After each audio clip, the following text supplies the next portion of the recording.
भारतीय सैन्य दलांचे, राखीव दलांचे, पोलीस दलांचे, केंद्र आणि राज्य शासनाचे उपस्थित सेवारत तसेच सेवानिवृत्त अधिकारी, कर्मचारी, उपस्थित बंधू भगिनी, तरुण मित्र आणि आपण सर्वांचं सर्वप्रथम मी या प्रजासत्ताक सोहळ्यासाठी मनापासून स्वागत करतो।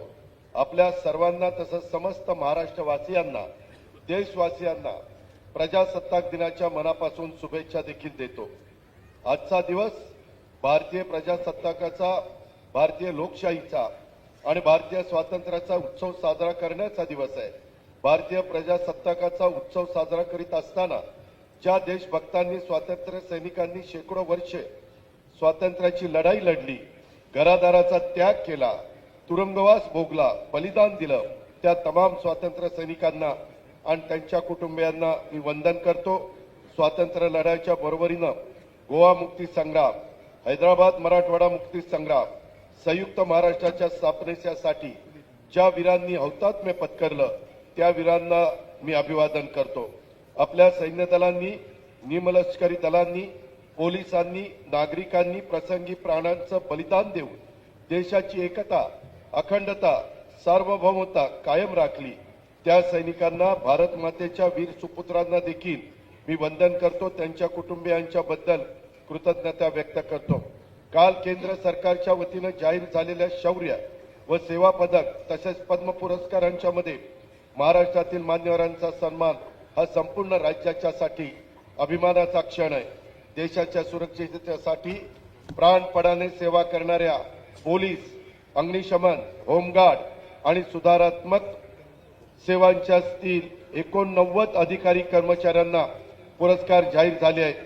त्याचबरोबर कला, उद्योग, समाजसेवा, क्रीडा, वैद्यकीय क्षेत्रात उल्लेखनीय योगदान देणाऱ्या 15 मान्यवरांना पद्म पुरस्कार जाहीर झाले आहेत। त्या सर्वांनी महाराष्ट्राची मान देश पातळीवर उंचावलेली आहे। स्वतःच्या जीवनाची पर्वा न करता नागरिकांच्या सेवेसाठी कार्य करणाऱ्या शौर्य पदक विजेत्या पोलीस, अग्निशमन, होमगार्ड आणि सुधारात्मक सेवातील अधिकारी कर्मचाऱ्यांचं मी मनापासून अभिनंदन करतो। तसेच विविध क्षेत्रामध्ये उत्कृष्ट कार्य करणाऱ्या महाराष्ट्रातील 15 जणांना पद्म पुरस्कार जाहीर झाला आहे। त्यामध्ये श्री धर्मेंद्र यांना कला, पद्मविभूषण पुरस्कार, पद्मभूषण पुरस्कार श्रीमती अलका याज्ञिक यांना कला करता, श्री पीयूष पांडे यांना कलेकरता, श्री उदय कोटक व्यापार आणि उद्योगासाठी, तसंच पद्मश्री पुरस्कार डॉक्टर अर्मिंडा फर्नांडिस वैद्यकीय सेवेसाठी, अशोक खाडे व्यापार व उद्योगाच्यासाठी, श्री भिकल्या लाडक्या धिंडा कलेसाठी, श्री जनार्दन बापूराव बोथे समाजसेवेसाठी, श्री जुजैर वासी विज्ञान व अभियांत्रिकीसाठी, श्री माधवन रंगनाथन कलेसाठी, श्री रघुवीर तुकाराम खेडकर कलेसाठी, श्री रोहित शर्मा क्रीडा, श्री सतीश शहा कला आणि श्री सत्यनारायण नुवाल व्यापार व उद्योग व श्री श्रीरंग देवाबा लाड कृषी क्षेत्र यांचा समावेश आहे। स्वर्गीय धर्मेंद्र देओल यांना मरणोत्तर पद्मविभूषण, स्वर्गीय पीयूष पांडे यांना कला क्षेत्रासाठी मरणोत्तर पद्मभूषण व स्वर्गीय सतीश शाह यांना मरणोत्तर पद्मश्री पुरस्कार जाहीर झाला आहे। या मान्यवरांच्या कार्यकर्तृत्वाचे स्मरण करून त्यांना अभिवादन करतो। तसेच इतर सर्व पद्म पुरस्कारां विजेत्यांचं मी मनापासून अभिनंदन देखील करतो। मला आनंद आहे आणि अभिमान देखील आहे की राज्याची शैक्षणिक आणि सांस्कृतिक राजधानी म्हणून आपल्या पुण्याची ओळख आहे।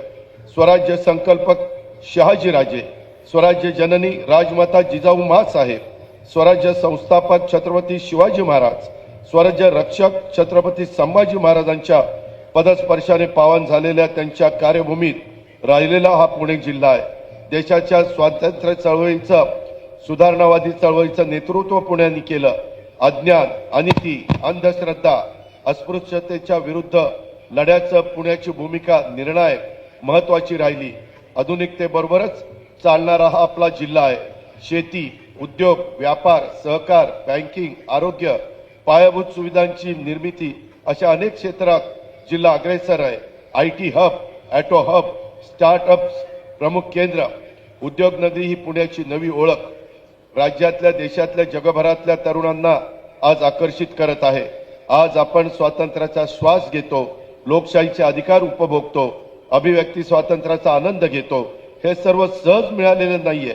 या स्वातंत्र्यामागे हजारो ज्ञात अज्ञात स्वातंत्र्य सैनिकांचं बलिदान, त्याग, संघर्ष व तपस्या आहे।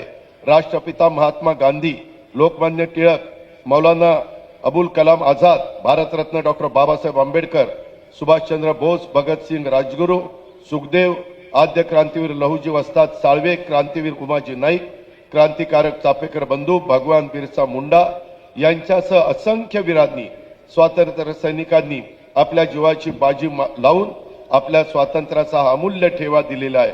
आजचा दिवस म्हणजे आपल्या देशाच्या लोकशाही प्रवासातील एक सुवर्णाक्षरांनी लिहिला गेलेला अध्याय आहे। 26 जानेवारी 1950 रोजी भारताने स्वतःचं संविधान स्वीकारून जगातील सर्वात मोठं लोकशाही राष्ट्र म्हणून आपली ओळख निर्माण केली आहे। हा दिवस केवळ एक तारखेपुरता मर्यादित नसून तो आपल्या स्वातंत्र्य, समता, बंधुता आणि न्याय या मूल्यांचा उत्सव आहे। भारताला स्वातंत्र्य मिळाल्यानंतर आपल्या समोर सर्वात मोठं आव्हान होतं विविध भाषा, धर्म, जाती, संस्कृती, प्रांत आणि परंपरा असलेल्या देशाला एकत्र बांधणारं मजबूत संविधान निर्माण करणं। भारतरत्न डॉक्टर बाबासाहेब आंबेडकर यांच्या नेतृत्वाखाली तयार झालेलं भारतीय संविधान हे केवळ कायद्याचं पुस्तक नसून ते एक सामाजिक परिवर्तनाचं महान साधन आहे। भारतीय संविधानाने देशातल्या प्रत्येक नागरिकाला समतेचा अधिकार दिला, अभिव्यक्ती स्वातंत्र्य दिले, धार्मिक स्वातंत्र्य दिलं, सामाजिक न्यायाची हमी दिली आणि महत्त्वाचं म्हणजे दुर्बल घटकांना संरक्षण दिलं। आज आपण अभिमानाने सांगू शकतो की जगातील सर्वात मोठी लोकशाही व्यवस्था यशस्वीपणे चालवणारा देश म्हणजे भारत आहे आणि यामागे आपल्या संविधानाची ताकद आहे। शिवशाहू फुले आंबेडकर यांच्या विचारावरच आजचा प्रगतिशील महाराष्ट्र उभा आहे। महाराष्ट्राला आणि देशाला शाश्वत विकासाच्या आणि समतेच्या वाटेवर पुढे घेऊन जाण्यासाठी हेच विचार आपल्यासाठी उपयुक्त आहेत। हाच विचार महाराष्ट्राच्या विकासाचा मंत्र आहे। हाच विचार आपण सर्वांनी प्राणपणाने जपूया। आजच्या या पवित्र दिवशी मी आपल्या भारतीय सैन्य दल, नौदल, वायुदल, पोलीस दल, अर्धसैनिक दल आणि आपत्ती व्यवस्थापन दल यांच्या अतुलनीय सेवेचा सन्मानपूर्वक उल्लेख करतो। सीमेवर आपल्या जवानांनी केलेला त्याग, देशांतर्गत सुरक्षिततेसाठी केलेलं बलिदान आणि आपत्तीच्या प्रसंगी नागरिकांच्या मदतीसाठी दाखवलेली तत्परता हे सर्व देशासाठी प्रेरणादायी आहे। आपल्या देशाच्या स्वातंत्र्याचं रक्षण करण्यासाठी सदैव सज्ज असलेल्या या वीरांना आपण सलाम करूया। आजचा दिवस आपल्याला केवळ भूतकाळाची आठवण करून देत नाही, तर तो भविष्यासाठी आपली जबाबदारी अधोरेखित करतो। लोकशाही केवळ मतदानापुरती मर्यादित नाही, ती म्हणजे कायद्याचा आदर, संविधानाचं पालन, सामाजिक सलोखा, विविधतेचे एकता आणि राष्ट्रहितासाठी सामूहिक प्रयत्न हे आहे।